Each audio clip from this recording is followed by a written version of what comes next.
कर्नाटक में जीत के बाद अब मध्य प्रदेश में कांग्रेस का मोर्चा संभालेंगी प्रियंका गांधी वाड्रा। जी हां, 12 जून को जबलपुर में रोड शोज और रैलियां हो रही हैं। मध्य प्रदेश में इसी साल नवंबर दिसंबर में विधानसभा चुनाव होने हैं। भाजपा कांग्रेस समेत सभी दल चुनावी तैयारियों में जुट चुके हैं। पहले कांग्रेस और भाजपा दोनों प्रमुख पार्टी चुनावी वादों के साथ एक दूसरे पर हमलावर रहे हैं, कटाक्ष करते रहे हैं।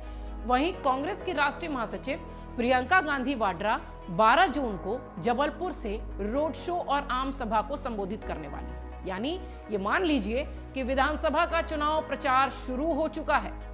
इसके बाद कांग्रेस के पूर्व राष्ट्रीय अध्यक्ष राहुल गांधी और कांग्रेस के राष्ट्रीय अध्यक्ष मल्लिकार्जुन खड़गे की आम सभाओं को लेकर पीसीसी और एआईसीसी से समन्वय करने की तैयारी है और कार्यक्रम भी तैयार हो रहा है।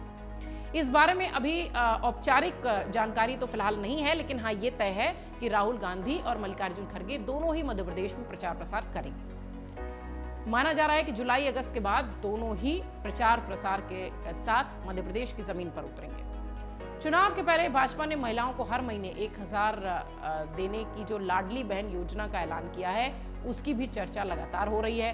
पार्टी इस योजना के साथ प्रधानमंत्री नरेंद्र मोदी और मुख्यमंत्री शिवराज सिंह चौहान के चेहरे के दम पर सत्ता में वापसी की उम्मीद कर रही है, इसमें तो कोई संदेह नहीं है।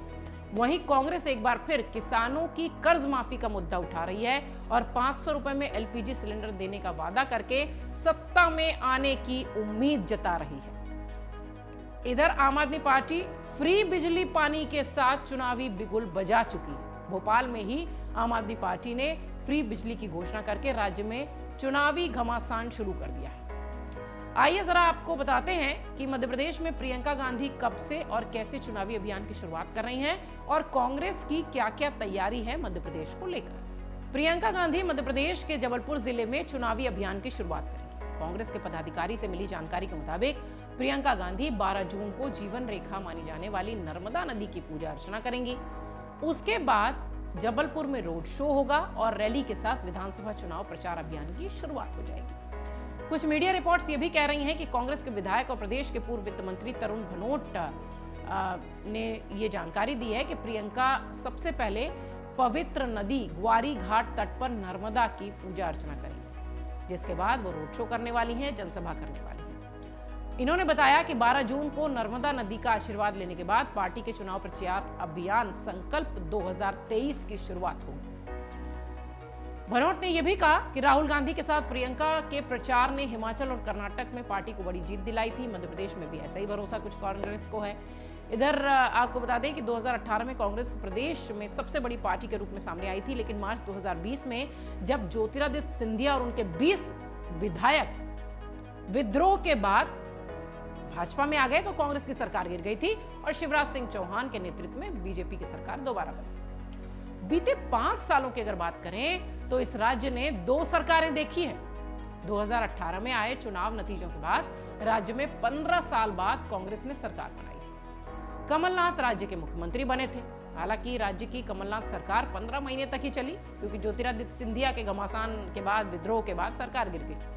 15 महीने बाद एक बार फिर राज्य में भाजपा की वापसी हो गई। पिछले विधानसभा चुनाव में मध्य प्रदेश के 230 सदस्यीय सदन में कांग्रेस 114 सीटें जीतकर सबसे बड़ी पार्टी बनी थी। उस वक्त भाजपा के पास मात्र 109 सीटें थी। अब ये भी समझिए कि मध्य प्रदेश कांग्रेस की इस वक्त क्या तैयारी है। ये तो हमने आपको आंकड़ा 2018 का बताया। कांग्रेस का कमलनाथ के चेहरे पर आगामी चुनाव लड़ना लगभग तय है। पार्टी ने लाडली बहन योजना के असर को समझते हुए कहा कि सत्ता में आने पर कांग्रेस महिलाओं को साल में 18,000 रुपए देगी। इसके साथ ही कांग्रेस सत्ता में आने पर 500 रुपए में एलपीजी सिलेंडर देने का भी वादा कर रही है।